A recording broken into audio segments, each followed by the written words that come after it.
Deborah Scaling Kiley heard the scream first. Blood-curdling, shrill. The kind of sound that makes your soul freeze. And then silence. No crying, no splashing, just the ocean. And Deborah knew the sharks had gotten John. It was October 1982, and she was sitting in an 11-foot rubber dinghy in the middle of the Atlantic Ocean, watching her friends die one by one. 2 days earlier, everything had been perfect. Deborah was 24 years old, and she'd just landed what seemed like the easiest job of her career. She was hired to crew a 58-foot yacht called Trashman. Yes, that was really its name. On a routine delivery from Maine to Florida. 6 days. 1,300 miles. Simple. The yacht belonged to a billionaire who'd just purchased it and needed it moved to its new owner. Deborah would be part of a 5-person crew. The pay was good. The weather was beautiful. What could go wrong? Deborah wasn't some inexperienced sailor either. She'd been sailing since childhood, working on yachts along the East Coast throughout her 20s. In 1981, she became the first American woman to complete the Whitbread Round the World race, a grueling 70,000-mile sailing competition that took months to finish. She was tough. She was skilled. She knew the ocean. But nothing could have prepared her for what was coming. The crew assembled in Maine. There was Captain John Lippoth, the man in charge. His girlfriend Meg Mooney came along as a passenger. The other sailors were Mark Adams and Brad Cavanagh. Deborah knew Brad through mutual sailing friends. Everyone seemed competent. Everyone got along. They set off from Maine, stopped briefly in Annapolis, Maryland, and then headed south for the final leg to Florida. The first day was perfect. Sun, smooth seas, the yacht cutting through the water like butter. Deborah later described it as life not getting any better than this. The crew was relaxed, joking around, maybe having a few drinks. Meg was lying on the deck, sunbathing. Mark was steering. Everything felt easy, but on the second day the blue skies darkened. Storm clouds rolled in. The weather forecast had missed it completely. This was 1982, long before modern weather prediction technology. A tropical storm was bearing down on them, and they had no warning. By nightfall, the yacht was being battered by 70 mph winds and 30-foot waves. The mast groaned. The sails tore. Water crashed over the deck. And Captain John Lippoth, he was drunk. Heavily, irresponsibly drunk. And he'd fallen asleep at the wheel. Deborah woke up in the middle of the night to panicked voices. Icy water was pouring into the cabin. The yacht was capsizing. Get out now, someone screamed. Deborah scrambled topside. Meg was already there, and in the chaos, she'd fallen against some rigging, slashing her leg open. Blood poured down her calf. The yacht tilted violently. Mark managed to inflate an 11-foot Zodiac dinghy, an inflatable rubber raft, barely big enough for 5 people. The crew threw themselves into it just as the Trashman went under. And that's when Deborah saw them. Fins. Everywhere. Dozens of them, circling the dinghy. Sharks. The minute we got in, there were fins surrounding us. Deborah later said in the Discovery Channel's I Shouldn't Be Alive, I don't mean like 2 or 3. I mean 10. They were everywhere. Great white sharks. Tiger sharks. Some of the most dangerous predators in the Atlantic Ocean. And Meg's blood was in the water, calling them in like a dinner bell. The crew huddled in the tiny dinghy, terrified. They had no food, no water, no emergency supplies. The yacht had gone down so fast they hadn't had time to grab anything. Just 5 people in a rubber raft, surrounded by sharks, drifting in the middle of the ocean, off the coast of North Carolina. The sharks bumped the raft. They circled. They tested it, nudging it with their snouts, trying to figure out if it was food. One shark, a massive tiger shark, started ramming its head against the bottom of the raft, lifting it up and down. The crew grabbed onto the sides, terrified it would flip. But here's where it gets even worse. By the 3rd day, the crew was severely dehydrated. The sun was relentless. Their lips cracked and bled. Their tongues swelled.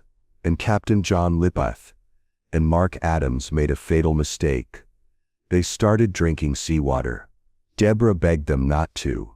Everyone knows you don't drink seawater. It accelerates dehydration. It shuts down your kidneys. It makes you hallucinate. But they were desperate, and they drank it anyway. Within hours, John started losing his mind. He was muttering incoherently, staring off into the distance, and then suddenly, he stood up. "Land," he shouted. "I can see land." There was no land. They were hundreds of miles from shore. Deborah and Brad tried to grab him, tried to pull him back down. But before they could stop him, John jumped. He leaped off the side of the raft, and into the water. Into the sharks. All of a sudden we just hear this shrill scream. Deborah recalled. Blood-curdling. Then it was over. Silent. There was no crying, nothing. There was no doubt what got him. The sharks got him. The water around the raft turned red. Deborah and Brad sat frozen, staring at the place where John had been. Meg was crying. Mark was delirious, mumbling to himself, and the sharks kept circling. Now pay attention to this part, because Mark was next. The seawater had destroyed his mind too. He started hallucinating, convinced he was somewhere else. "I'm going to the store," he said casually, like he was talking about a quick errand. "I need to get beer and cigarettes." Deborah and Brad tried to stop him. "Mark, there's no store. We're in the ocean." But Mark wasn't hearing them. He stood up, stepped over the edge of the raft, and slipped into the water. The sharks were on him instantly. Deborah watched helpless, as the water churned and turned red. Mark didn't even scream, he just disappeared. 2 men dead in less than a day, eaten alive, and now it was just Deborah, Brad and Meg, sitting in a dinghy soaked in blood, urine and the filth of 3 days at sea. Meg's leg wound had become infected. She was shaking violently, her body racked with fever. She started speaking in tongues, muttering incoherently, her mind slipping away. Deborah and Brad tried to keep her comfortable, but there was nothing they could do. On the morning of day 5, they woke up to find Meg dead. She died during the night, her body cold and stiff. Brad looked at Deborah. "Should we eat her?" he asked quietly. They were starving, literally starving. They'd heard stories of cannibalism at sea, sailors who survived by eating the dead. It wasn't unheard of, but Deborah shook her head. "She's too sick," she said. "Look at her leg. It's infected. We'll get sick too." Brad nodded. They both knew it was the right call, but it didn't make it any easier. They decided Meg deserved a funeral, something dignified. So they removed her clothes and jewelry, planning to return them to her family if they survived. And they said the Lord's Prayer and Psalm 20. And then they pushed her body overboard. "We decided to go back to sleep, so when the sharks attacked her, we wouldn't have to see it." Deborah, but they couldn't sleep. They heard it, the thrashing, the feeding, and then once again, silence. Deborah and Brad were alone now. 2 survivors, 5 days in the sun. No food, no water. Their skin was burned, their lips were cracked, their bodies were shutting down. They lay in the bottom of the raft, soaking in the mess of bodily fluids.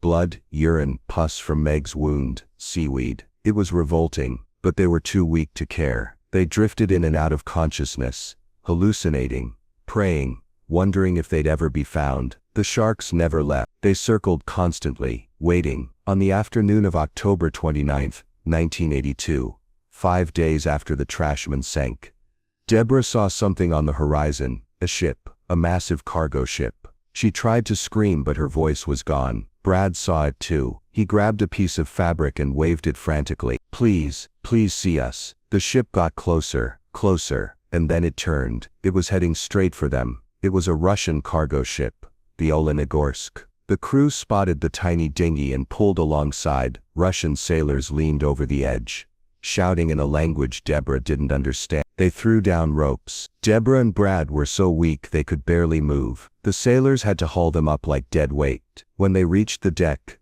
Deborah collapsed. She was covered in sores. Her body was skeletal. She weighed maybe 90 pounds. Brad was in the same condition. The Russian crew wrapped them in blankets, gave them water, tiny sips, because drinking too much too fast would kill them, and radioed the U.S. Coast Guard. Deborah and Brad were transferred to American authorities and taken to a hospital. They'd survived, against every odd, against logic, against nature.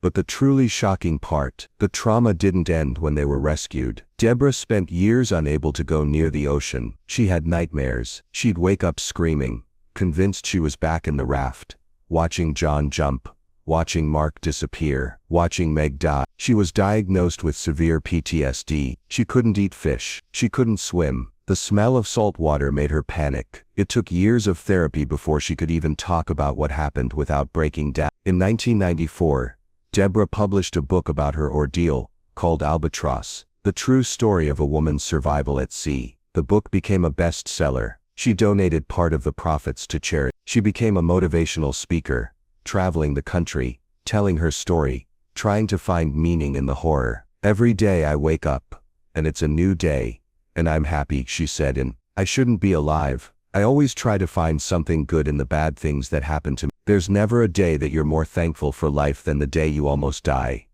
Brad, incredibly, went back to the sea. He became a boat captain. He sailed the same route where the Trashman had sunk, the same waters where his friends had died. "I'm still living in survival mode," he admitted years later. "It's not something you just turn off when it's over. You keep living it. I don't know if you're shell-shocked or what, but it's impossible to just go back to being the way you were before." In 2005, both Deborah and Brad appeared in the Discovery Channel documentary, I Shouldn't Be Alive, recounting the ordeal in graphic detail. In 2019, 7 years after Deborah's death, Discovery made a Shark Week film called Capsized, Blood in the Water, starring Josh Duhamel as Captain Lippoth. The story had become legend in the sailing community, a cautionary tale about what can go wrong when you're unprepared, when you trust the wrong captain, when nature decides to test you.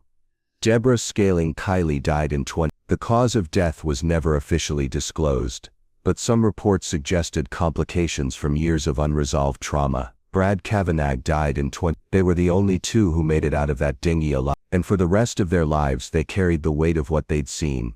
The screams, the blood, the sharks, the silence. Deborah's story isn't just about surviving sharks, it's about surviving guilt. It's about watching people you know, people you laughed with, sailed with, shared a boat with, lose their minds and die horrific deaths, and being powerless to stop it. It's about sitting in a raft for 5 days, surrounded by predators, knowing that at any moment you could slip, you could fall, you could become the next meal. And it's about coming home and realizing that surviving is just the beginning. Because the real survival, the psychological survival, takes decades. The ocean doesn't care if you're experienced. It doesn't care if you're strong or brave or prepared. When things go wrong at sea, they go wrong fast. And sometimes survival is just luck. Being in the right place, making the right decision, not drinking the seawater, not jumping in. Deborah Scaling Kiley was one of the lucky ones. But luck, as she learned, comes with a price.